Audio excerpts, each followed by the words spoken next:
win eventually. 오늘 하나님께서 우리에게 주신 말씀은 창세기 15장 12절부터 17절까지 말씀입니다. 이수정 집사님 성경 봉독해 주시겠습니다.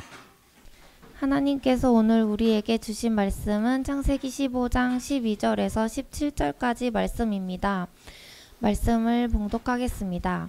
해질 때에 아브라함에게 깊은 잠이 임하고 큰 흑암과 두려움이 그에게 임하였더니 여호와께서 아브라함에게 이르시되 너는 반드시 알라 내 자손이 이방에서 객이 되어 그들을 섬기겠고 그들은 400년 동안 내 자손을 괴롭히리니 그들이 섬기는 나라를 내가 징벌할지며 그 후에 내 자손이 큰 재물을 이끌고 나오리라.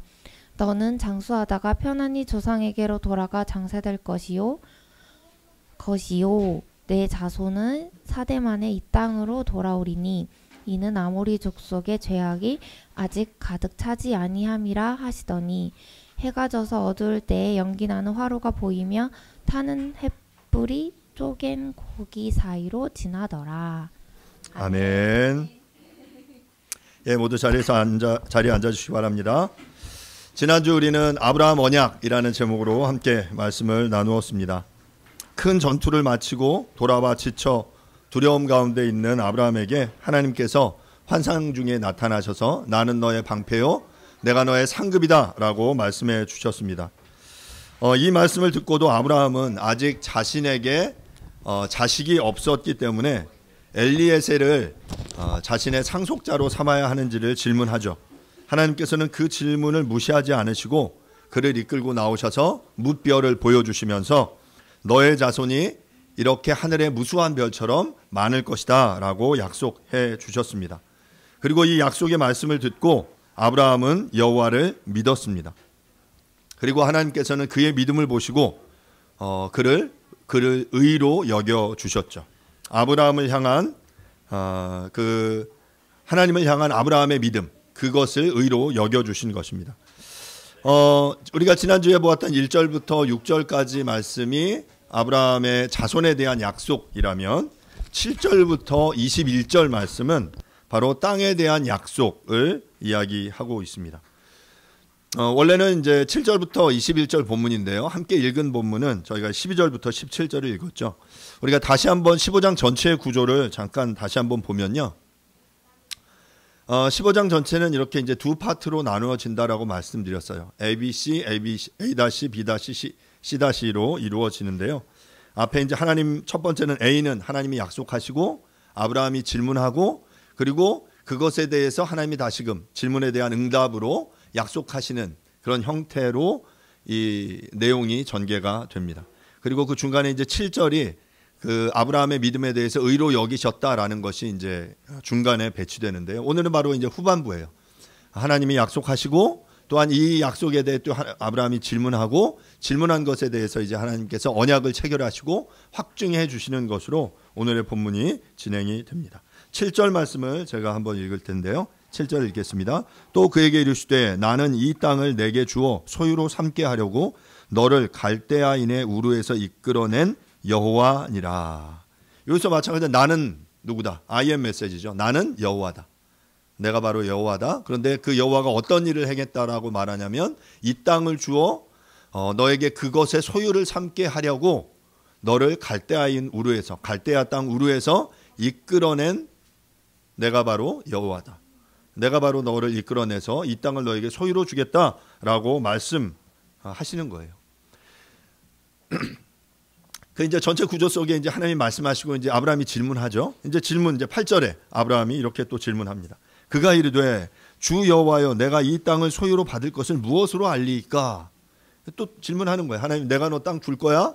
라고 뭐 이야기하셨는데 그러면 우리가 이제 그냥 상식적으로 생각하면 아멘 하고 믿었다. 그래서 받았다. 끝나면 좋을 텐데 아브라함은 보면 여기에 대해서 질문하고 있어요. 그 약속을 앞서 자손을 번성케 하시겠다라는 약속을 믿지 못하고 엘리에셀을 상속자로 세우기 원했을 때 하나님이 이끌고 나가셔 별을 보여주시고 무수히 많게 하겠다라고 말씀하신 것처럼 갈대아 우르에서 너를 이끌어낸 내가 이 땅을 너에게 소유로 줄 거야 라고 말했을 때 또다시 아브라함은 그것에 대해서 질문해요. 어떻게 내가 이 땅을 소유로 받을 걸 알 수 있어요? 라고 질문하는 거죠. 본문은 지속적으로 아브라함과 그 여호와 하나님의 대화로 이루어집니다.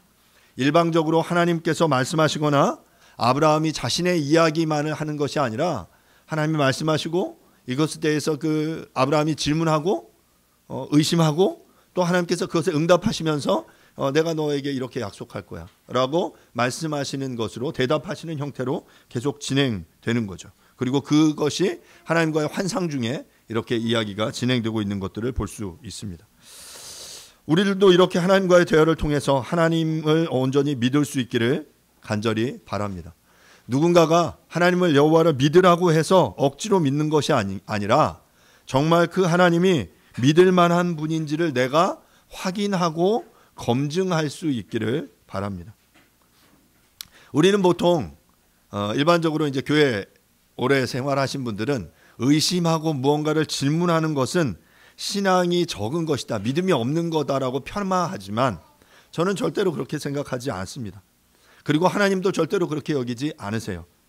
오늘 본문 속에서 아브라함은 끊임없이 하나님께 질문하고 끝없이 하나님께 의심하고, 그런데 하나님께서는 그 의심 질문에 대해서 이놈아 하고 그를 혼내거나 탓하지 않으시고 그에게 계속해서 대답하고 말씀해 주시고 확증하시고 언약을 통해 체결해 주시는 그런 모습들을 보게 되죠. 우리의 의심이나 질문이 하나님을 대적하는 것이 아니라 하나님을 온전히 믿기 위한 몸부림임을 하나님께서는 아십니다. 그리고 하나님께서는 그러한 몸부림을 외면하지 않으시고 그것에 대해서 우리에게 응답해 주실 거예요. 그리고 그렇게 정말 하나님과의 씨름을 통해 얻게 된 응답이야말로 우리를 흔들리지 않는 믿음의 반석 위에 세워주게 되는 거죠. 그냥 누군가 믿으라고 해서 그냥 너무 쉽게 믿고 그래서 나의 믿음이 변치 않는다라고 생각하는 것은 착각이에요. 비가 내리고 창수가 오면 우리의 기반이 흔들리면 우리의 믿음이 언제든지 쓰러질 수 있는 거죠. 그런데 그렇게 쓰러지지 않기 위해서는 우리가 어떻게 하냐면 그것을 위해 계속해서 질문하고 노력해야죠. 우리의 기초가 든든하게 세워질 수 있도록 우리가 노력해야 하는 것입니다. 자, 하나님 이 땅을 나에게 주셨다라는 사실을 어떻게 알 수 있습니까? 하나님 증거를 보여주세요 라고 말하는 이 아브라함에 대해서 하나님께서 이렇게 말씀하십니다. 9절부터 11절입니다. 여호와께서 그에게 이르시되 나를 위하여 3년 암소와 3년 암염소와 3년 숫양과 산비둘기와 집비둘기 새끼를 가져올지니라. 아브라함이 그 모든 것을 가져다가 그 중간을 쪼개고 그 쪼갠 것을 마주 대하여 놓고 그 새는 쪼개지 아니하였으며 솔개가 그 사체 위에 내릴 때에는 아브라함이 쫓았더라. 아브라함이 요구하는 증거에 대해서 이제 하나님께서는 3년 된 암소, 암염소, 순양을 가져와라. 그리고 새를 가져와라 라고 말씀하세요. 그리고 그것들을 중간에 쪼개라. 그걸 마주대에 놔라 라고 말씀하시죠. 그리고 그렇게 시체들을 그 재물을 잘라 놓았더니 이제 솔개가 그 위에서 이제 날아다니고 있었어요. 이제 죽은 사체를 먹기 위해서 그랬겠죠. 아브라함은 어떻게 합니까? 그 솔개를 쫓았어요. 그것들을 그 재물을 상하지 못하게 하기 위해서. 왜 하나님께서는 3년 된 짐승을 요구하셨을까요? 이것은 명확하지는 않지만 성경 속에서 보면 이 3이라는 숫자는 종종 완전함과 성숙을 의미합니다. 삼위일체, 이 3이라는 것이 가장 완벽한 완전한 숫자라고 믿기 때문이죠. 그리고 3년 된 동물은 신체적으로 가장 건강하고 완벽한 상태며 온전한 희생을 드릴 수 있는 조건을 충족하기 때문으로 생각됩니다. 하나님께서 말씀하셨어요. 이런 재물을 준비해라. 그리고 모든 것을 다 준비해 놓았습니다. 새를 제외하고 새는 너무 아마 재물이 작았기 때문에 반으로 쪼개지 않고 그냥 놓아라 라고 말씀하셨던 것 같습니다. 15장 8절을 보면 하나님께서 가나안 땅을 주실 것을 약속합니다. 아브라함은 자손을 주실 것을 믿었지만 땅에 대해서는 약간의 의심을 보이는 것으로 보입니다.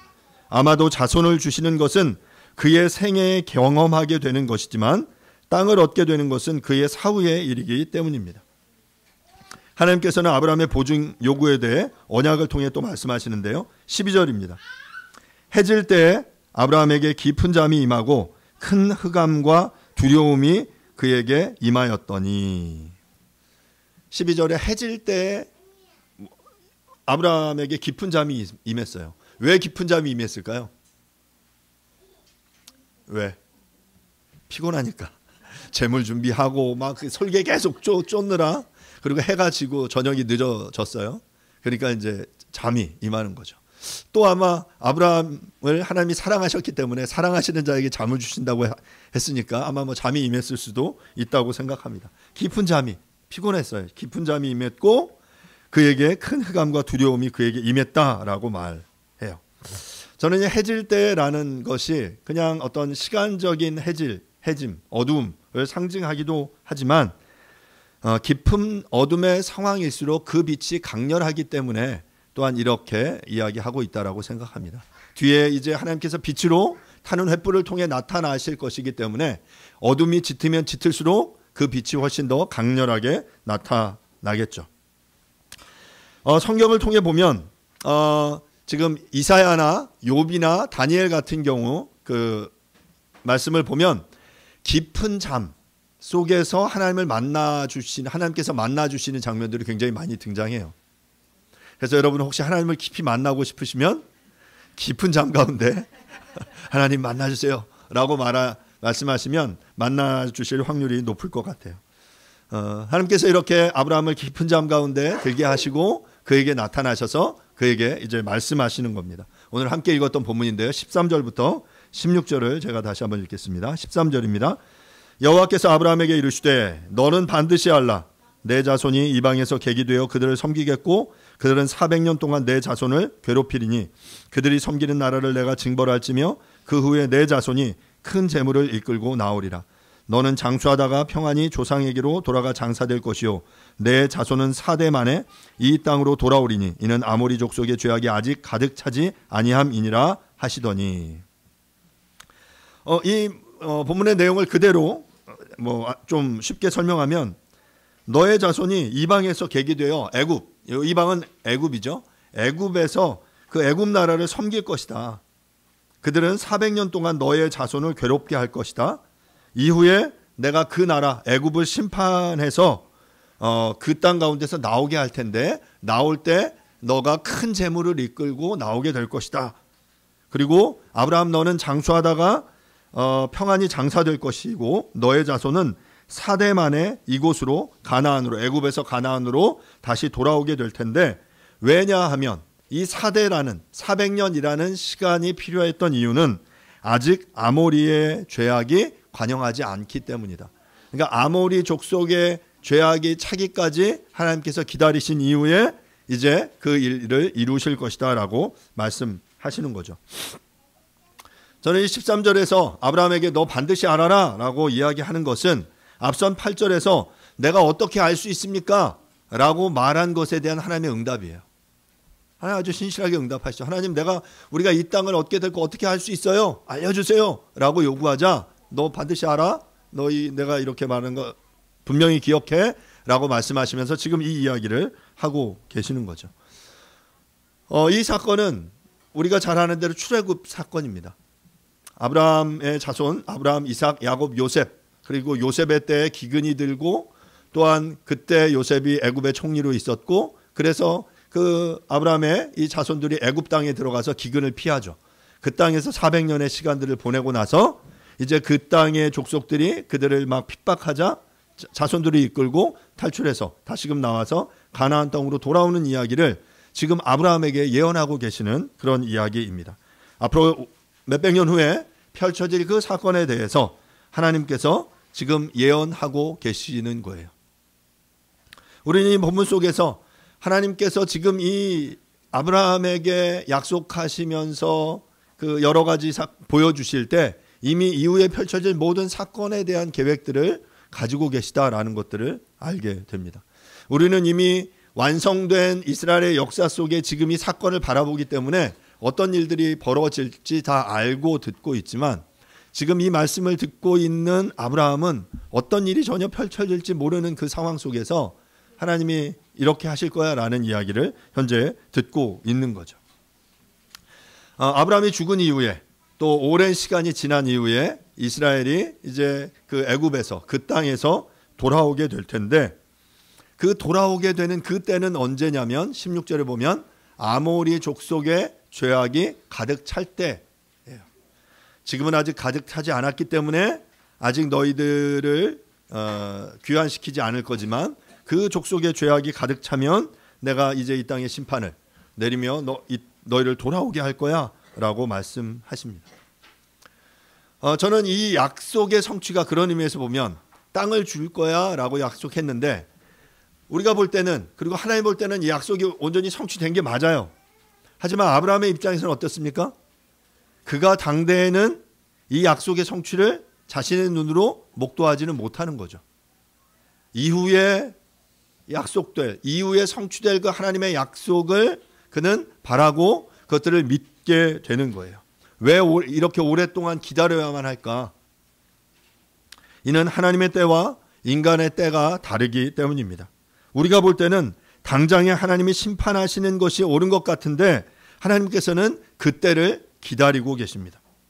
그리고 때가 찼을 때 하나님께서는 일하시는 거죠.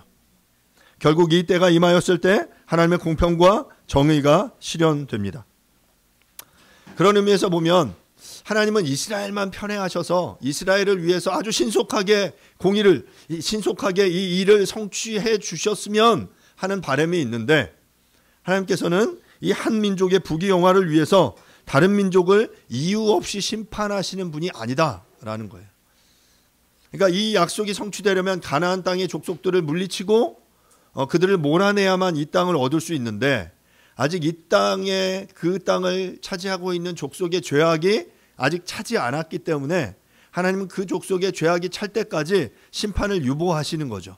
그리고 그 죄악이 가득 차자 이제 하나님이 때가 되었다라고 해서 이스라엘을 탈출시키셔서 이스라엘로 하여금 그 땅에 가나안에 있는 이 아모리 족속, 그 가나안의 족속들을 몰아내도록 하시는 거예요. 그러니까 하나님께서는 이 전체 인류의 역사의 수레바퀴를 운행하시면서 그 하나님이 계획하신 때에 그것들이 준비되었을 때 하나님이 이 공평과 정의를 실행하시는 분이심을 우리는 보게 됩니다. 본문 16절에 4대 만에 이 땅으로 돌아올 것이다 라고 이야기하는데요. 표현대로 이 4대를 이 본문 속에서 400년이라고 말해요. 보통 세대라고 표현된 히브리어 단어 도르는 정해진 기간이 아닌 어떤 기간을 의미합니다. 일반적으로 보통 한 세대를 30년으로 보잖아요. 그러면 4대면 120년인데 지금 본문은 120년이 아니라 한 세대를 지금 100년으로 보고 있는 거죠. 그런 의미에서 볼 때 뭐 이 세대가 어떤 특정한 30년 정도로 보지 않고 이것들을 이 본문 속에서는 뭐 100년의 시간으로 보았다라고 해석하는 것이 옳을 것 같습니다. 오늘 본문 이제 17절인데요. 제가 오늘 본문의 제목을 타는 횃불과 쪼갠 고기 사이로라고 정했는데요. 바로 그 본문의 사건이 펼쳐지는 것이 17절입니다. 자, 이렇게 하나님께서 어두운 밤 해질 때 아브라함을 깊이 잠들게 하시고 나타나셔서 그에게 말씀하세요. 너 이거 분명히 알아? 이런 일들이 일어날 거야. 아모리 족속의 죄악이 가득 차면 내가 너희를 돌아오게 해서 4대 만에 400년 만에 이 땅을 심판해서 이 땅을 너에게 줄 거야 라고 약속하신 이후에 이제 이렇게 약속하세요. 해가 져서 어두울 때 연기 나는 화로가 보이며 타는 횃불이 쪼갠 고기 사이로 지나더라. 해가 져서 어두울 때 언약을 체결하는 의식이 드디어 진행됩니다. 저는 이 본문 이렇게 읽으면서 옛날에도 이제 이런 질문을 던졌어요. 재물을 쪼갠다고 하잖아요. 쪼갤 때 어떻게 쪼갤까? 반으로 잘란다 할 때 가로로 자를까? 세로로 자를까? 이렇게 고민을 했는데 이 그림을 보니까 세로로 잘랐더라고요. 이렇게 세로로. 세로로 자른 것 같아요. 쪼갠 고기와 그 쪼갠 고기, 재물 사이로 횃불이 지나가는 모습이 바로 이제 이 사진 그림에 형상화되어 있는데요. 바로 이것은 하나님께서 실제로 이 재물을 가르시고 이 재물 사이로 이제 그 횃불이 지나가시는 이 모습을 통해서 언약을 체결하시는, 확증하시는 그러한 장면을 의미하는 거죠. 잘 생각해 보세요. 한낮 동안 이 제사 드릴 것을 준비했습니다. 하나님이 분부한 대로 3년 된 제물들을 다 준비하고 반으로 자르고 그것들의 이제 솔개가 막 오는 것들을 다 쫓으면서 있었어요.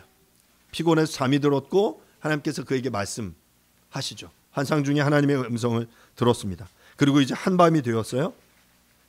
이제 하나님께서 그 재물 사이를 직접 지나가시는 모습을 통해 자신의 약속을 확증해 주시는데요.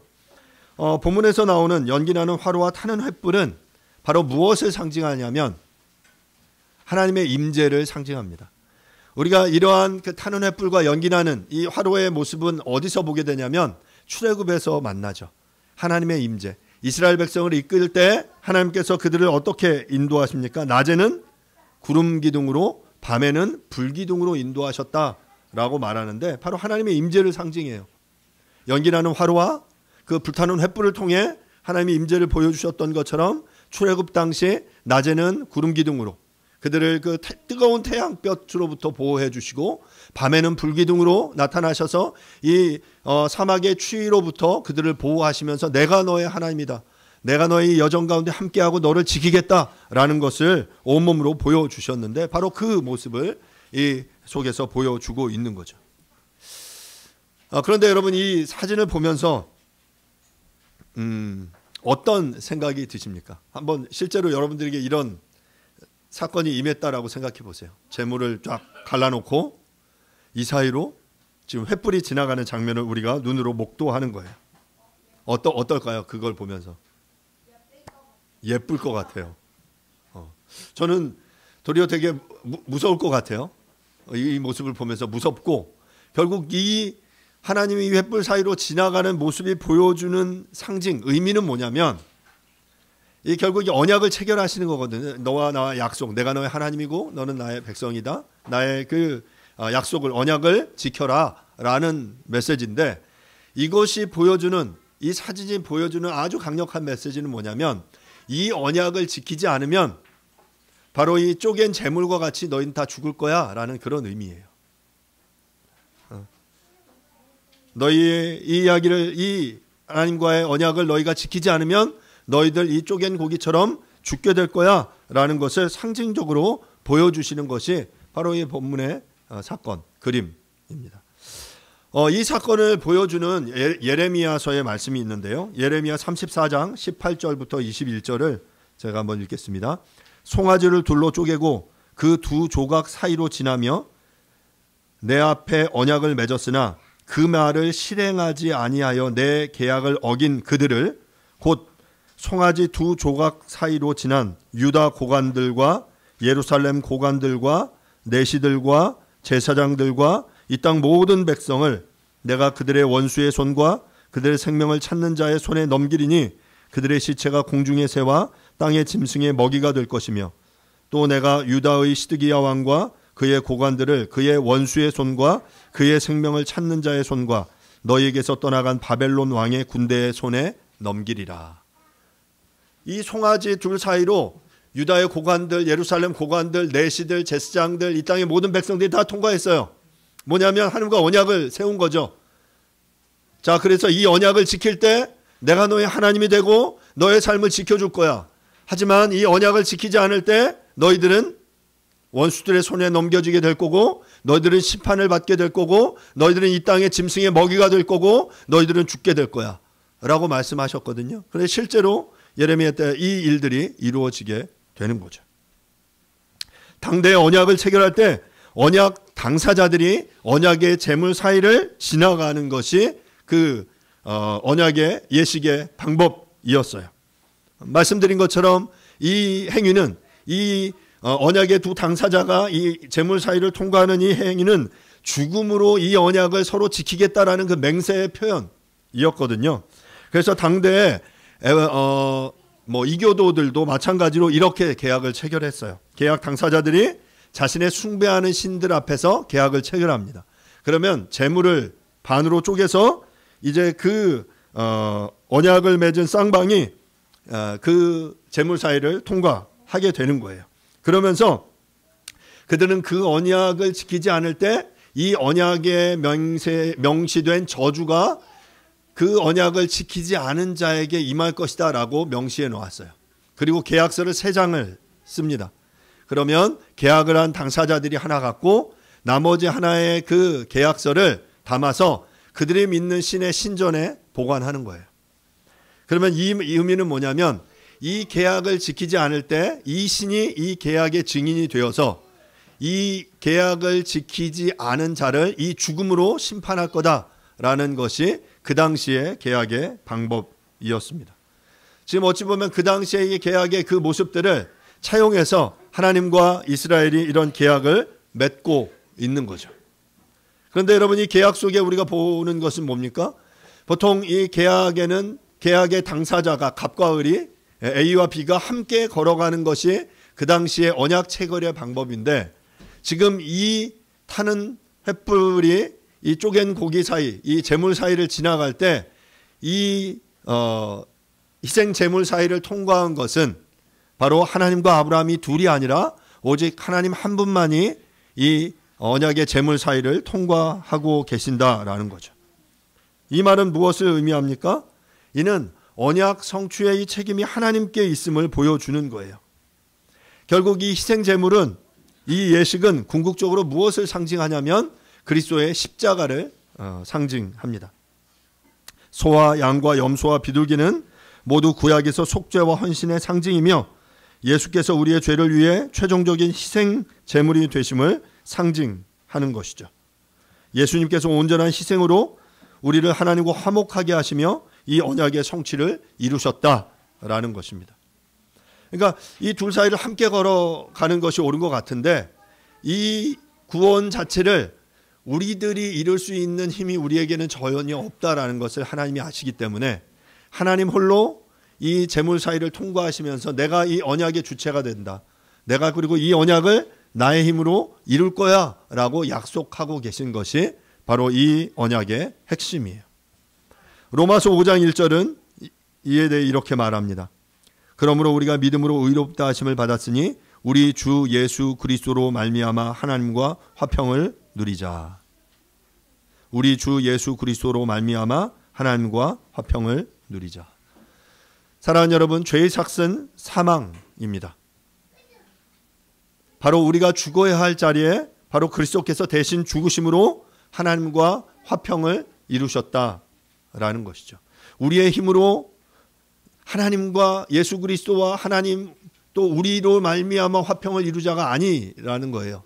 우리의 힘으로는 절대적으로 이 화평을 이룰 수 있는 근거, 능력이 우리에게는 없기 때문에 하나님께서는 당신의 아들을 보내셔서 그 화평을 이루게 하셨다라는 사실입니다.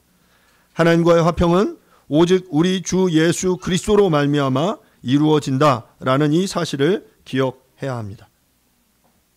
바로 이 타는 횃불과 쪼갠 고기 사이로 지나가시는 이 모습을 보면서 우리는 바로 이 언약의 성취를 하나님께서 주도적으로 행하실 것이다 라는 사실을 보게 되는 것입니다.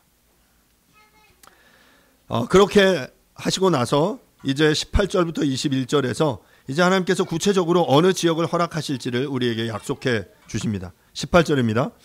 그날에 여호와께서 아브라함과 더불어 언약을 세워 이르시되 내가 이 땅을 애굽 강에서부터 그 큰 강 유브라데까지 내 자손에게 주노니 또 겐 족속과 그니스 족속과 간몬 족속과 헷 족속과 브리스 족속과 르바 족속과 아모리 족속과 가나안 족속과 기르가스 족속과 여부스 족속의 땅이니라 하셨더라.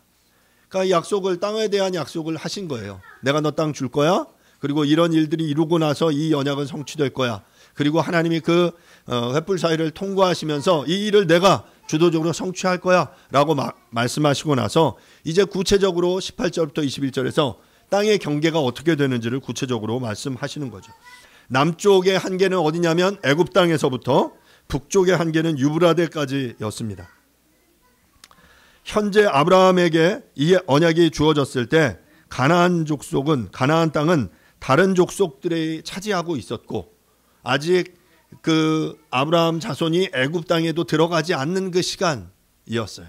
하지만 이야기한 대로 4대가 지난 이후에, 수백 년이 지난 이후에 이제 이 언약은 성취되는 거예요. 다시 돌아오고 그 땅이 그들에게 주어지게 되는 거죠. 그리고 실제적으로 이 약속의 성취는 솔로몬 때 이루어지는데요. 열왕기상 4장 21절에 보면 솔로몬이 그 강에서부터 블레셋 사람의 땅에 이르기까지와 애굽 징역에 미치기까지 모든 나라를 다스림으로 솔로몬이 사는 동안에 그 나라들이 조공을 바쳐 섬겼더라.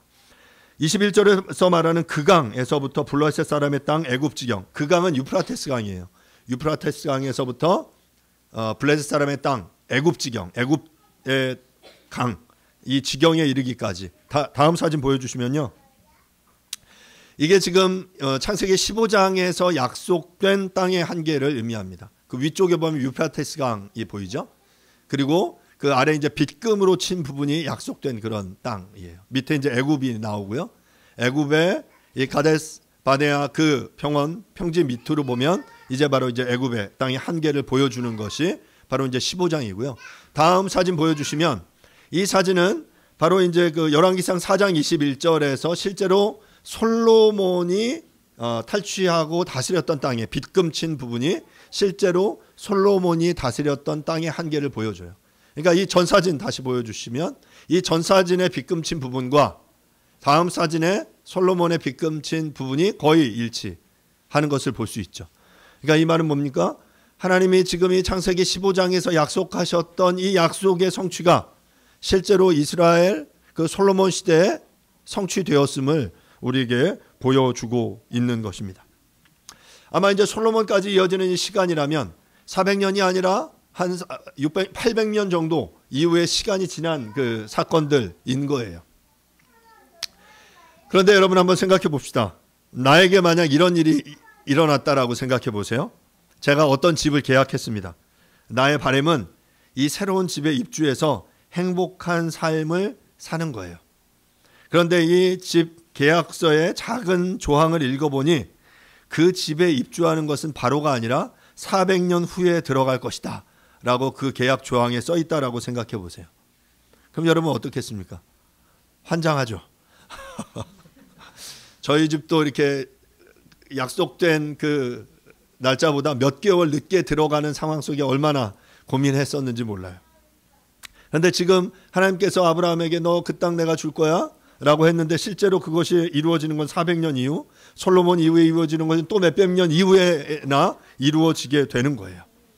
그러니까 이 하나님 편에서의 때와 우리의 인간의 때가 일치되지 않기 때문에 일어나는 이 혼란함, 이 갈등, 이런 고민들이 우리에게 일어날 수밖에 없다라는 거죠. 왜냐하면 주께는 하루가 천년 같고 또한 천년이 하루 같기 때문에 그렇습니다.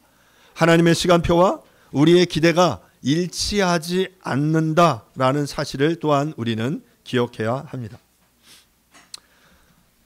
저는 이 본문을 생각하면서 오늘 말씀을 생각하면서 우리의 시대를 돌아보며 반성해 봅니다. 우리의 시대는 점점 더 빠름을 추구합니다. 점점 더 참을성이 없습니다. 다음 화면이 나오는데 1, 2초의 딜레이가 생기면 갑갑합니다. 이 언제 보냐, 아이들이 게임할 때 약간의 그 딜레이가 생기면 막 엄청 짜증을 냅니다. 갑갑하죠. 또한 긴 글을 읽어내는 것 너무 어렵고, 예전에는 그 영상을 이렇게 보는데 요즘은 긴 영상은 보지 않죠. 긴 영상은 스킵하고 2배, 2배속으로 빨리빨리 넘깁니다. 짧은 영상을 선호하죠. 그래서 썸네일이나 소개하는 영상은 점점 더 자극적이 됩니다. 짧은 시간 안에 우리의 마음을 빼앗지 못하면 그냥 우리는 스킵하고 지나가 버리기 때문입니다. 무언가에 집중할 수 있는 시간이 점점 줄어들고 있습니다. 설교는 점점 더 짧아지기를 원하고 무언가를 깊이 되뇌이며 생각하는 것은 매우 힘든 소양이 되어 버렸습니다. 하나님을 향한 우리의 기대도 마찬가지인 것 같습니다. 마치 자판기에 동전을 넣고 버튼을 누르면 내가 원하는 물건이 바로 나와야 하는 것처럼 하나님께 기도하고 바로 응답되지 않으면 더 이상 기대하지 않고 실망하고 더 이상 기도하지 않는 우리의 모습들을 발견하게 됩니다. 사랑하는 여러분, 하지만 하나님의 응답은 우리의 생각과는 달라요. 어떨 때는 마치 자판기에 응답하는 것처럼 바로바로 응답해 주실 수도 있죠. 하지만 반대로 바로바로 응답되지 않는 기도의 제목 또한 우리 가운데 있음을 우리는 기억해야 합니다. 기대는 미래를 바라보고 소망합니다. 그런데 그 기대가 이루어지기 위해서는 현재의 수고와 노력과 관계가 우리에게 요구됩니다. 특별히 아이를 키우면서 우리는 이러한 모습들을 보게 됩니다. 아이들을 향한 부모의 기대도 마찬가지죠. 특별히 어린 우리 세연이를 보면서 이런 생각들 많이 부모님들 하실 텐데, 부모들은 아이들이 빨리 젖을 떼고 기저귀를 떼고 걷고 뛰기를 바랍니다. 1년 전만 해도 얘가 언제 걸어 다니냐, 언제 말하나 그랬는데 요즘 막 걷고 뛰고 지금 뒤에서 막 떠들고 있습니다. 그리고 나서 아이가 자라면 유치원, 학교 들어가서 부쩍부쩍 자라고 건강한 청소년기를 이루고 대학을 나와서 직장을 잡고 배우자를 만나 건강한 행복한 가정을 이루기를 바랍니다. 하지만 사랑하는 여러분, 이 일이 그 한순간에 결코 이루어지지 않습니다. 우리의 이 소망의 기대가 이 아이가 건강하게 무탈하게 잘 자라서 독립하여 한 가정을 이루고 또 자녀를 낳아 그 정말 완벽한 재생산을 이루는 그 때를 보기까지 우리에게는 지난한 수고가 요구되어지죠. 이 소망의 기대를 이루기 위해서는 각 단계마다 부모의 수고와 노력, 인내와 기다림, 눈물의 기도가 요구되는 것입니다. 기저귀를 가는 수고를 마다하지 않고 폭풍과 같은 청소년기를 거치지 않고는 건강한 성인으로 장성할 수 없습니다. 지랄 총량의 법칙이라는 게 있죠. 어릴 때 지랄을 부리지 않으면 나이 들어서 지랄을 부린다. 그러면 어렸을 때 지랄 부리는 아이가 도리어 나을 수도 있어요. 근데 이제 나이가 들면 아마 지랄을 부리지 않을 수도 있을 것 같습니다. 이 말을 듣고 기뻐하는 몇몇 분이 계신 것 같습니다. 이처럼 우리는 미래의 소망을 이루기 위해서 현재의 관계를 아름답게 일구어 나가야 합니다. 어찌 보면 소비되고 낭비되어지는 것 같은 현재를 우리는 잘 일구어 나가야 하는 것이죠. 5가지 사랑의 언어라는 책에서 저자는 이 관계 속에 5가지의 사랑의 언어를 소개합니다. 그 5가지 언어는 이런 거예요. 함께하는 시간, 선물, 칭찬의 말, 선물, 스킨십, 봉사, 이렇게 5가지를 의미하는데요. 함께하는 시간, 선물, 칭찬의 말, 봉사, 스킨십. 사람들은 각자의 사랑의 언어를 통해서 사랑을 확인합니다. 나에게 의미 있는 사랑의 언어를 아는 것, 그리고 나의 배우자, 내 가까운 가족의 사랑의 언어를 아는 것이 중요합니다. 누군가는 그 사랑받는다라는 것을 이 칭찬과 격려를 통해 확인하는데, 그 칭찬과 격려는 안 해주고 뭐 선물로, 스킨십으로 그것을 다 해결하려고 들면 서로 충족되지 않는 거죠. 어떤 사람은 선물 필요 없어요. 스킨십이 필요해요. 그런데 그 스킨십을 보여주지 않으면서 다른 것으로 때우려고 하면 서로에게 맞지 않는 거죠. 반대로 누군가는 스킨십이 너무 싫어요. 힘들어요. 함께 해주는 시간, 봉사와 섬김이 필요한데 우리가 그거 서로 다른 사랑의 언어로 소통하다 보면 우리가 불만과 어려움이 생기겠죠.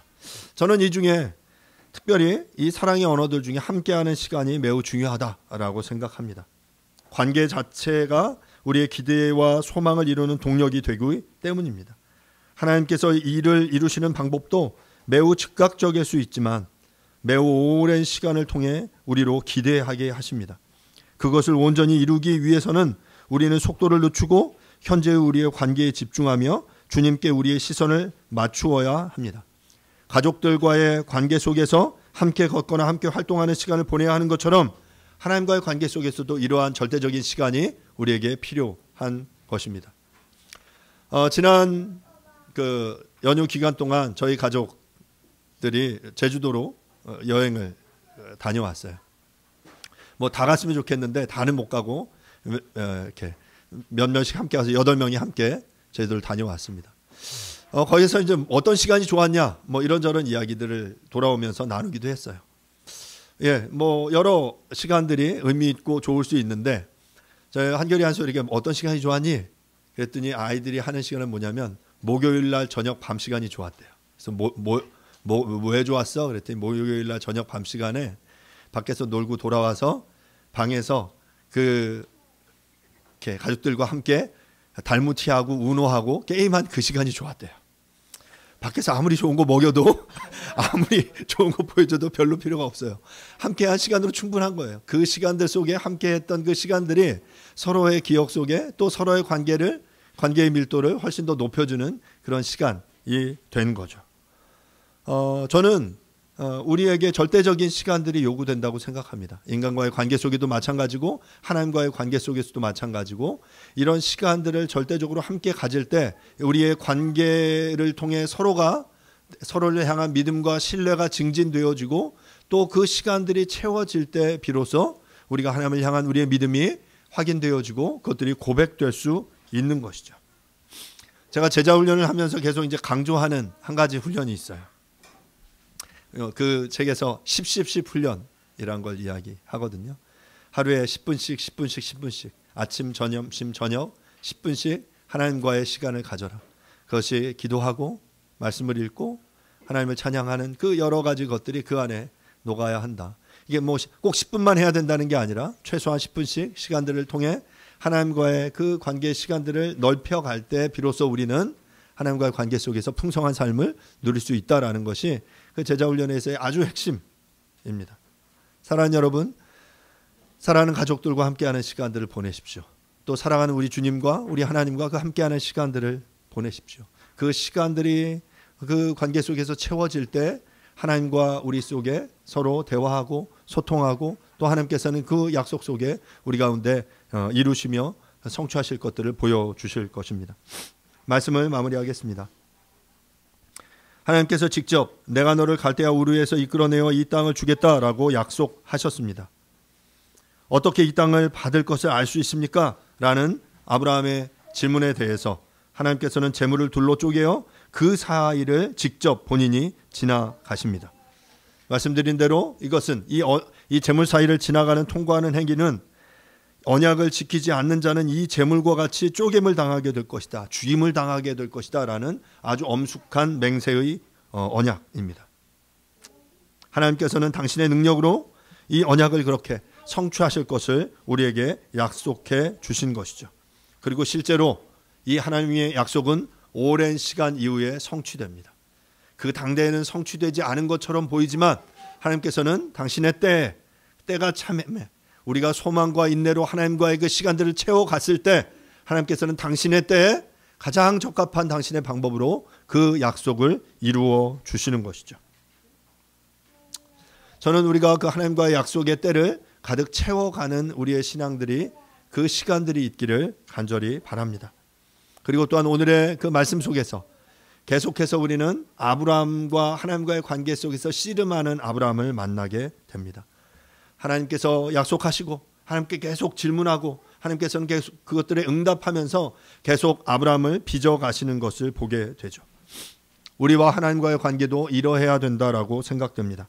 약속하신 것이 정말 그러한가 질문하며 때로는 의심하며 하나님의 능력을 구하고 그래서 하나님의 능력이 하나님을 만나고 그 약속의 성취를 경험하는 그 경험의 순간들이 채워질 때 비로소 우리는 하나님을 온전히 믿음으로 고백하게 되고 하나님은 그 우리의 믿음을 보시고 우리를 의롭다 여기시고 우리의 인생과 삶 가운데 하나님의 약속의 성취를 더욱 이루어 주실 것입니다.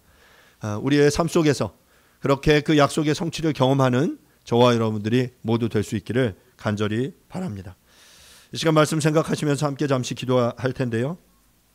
하나님의 이 언약의 말씀을 또 우리의 삶을 통해 경험하고 확증하는 우리가 될 수 있게 도와주십시오.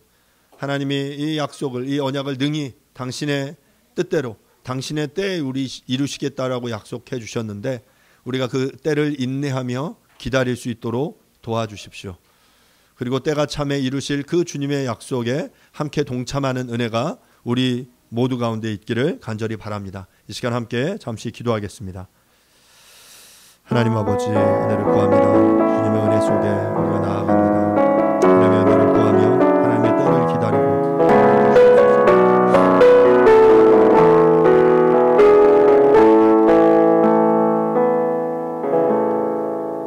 해가 져서 어두울 때 연기 나는 화로가 보이며 타는 횃불이 쪼갠 고기 사이로 지나더라. 주님, 계속해서 하나님께서는 아브라함에게 약속하시고 말씀하시고 아브라함은 그 약속의 말씀에 대해서 때로 의심하며 하나님께 질문합니다. 그 질문 하나님 무시하지 않으시고 또 다시금 응답하시며 내가 이 약속을, 이 언약을 이렇게 이루며 성취하겠다라고 말씀하십니다. 그리고 실제로 때가 찼을 때 하나님께서는 이 약속의 말씀을 이루셨습니다. 아브라함에게는 이 땅에 대한 언약이 수백 년 이후에 이루어졌지만 또한 우리의 삶 가운데도 또한 이러한 하나님의 언약의 약속의 말씀들이 분명히 있을 텐데, 하나님 우리가 이 과정 속에서 정말 약속하신 것이 이루어지지 않았기 때문에 낭망하며 우리가 기대를 놓아버리지 않도록 도와주십시오. 소망하며 하나님이 약속하신 것을 당신의 때에 이루실 것을 믿고 의지하며 주님 앞에 나아가는 우리 모두가 될 수 있게 도와주시고, 그리고 그 때가 이루었을 때 하나님 그 능력의 하나님을 경험하는, 약속을 이루시는 그 신실하신 하나님을 경험하는 우리 모두가 되어질 수 있도록 하나님 역사하여 주시옵소서. 약속한 것을 능히 이루실 그 주님을 찬양합니다. 감사드리고 예수님의 이름으로 기도합니다. 아멘. 뉴시티 교리문답 5번 문화입니다. 하나님은 또 무엇을 창조하셨습니까? 하나님은 능력 있는 말씀으로 만물을 창조하셨습니다. 그분이 창조하신 세계는 매우 좋았습니다. 모든 것은 그분의 사랑의 통치 아래 번성하였습니다. 아멘. 아멘. Happen eventually.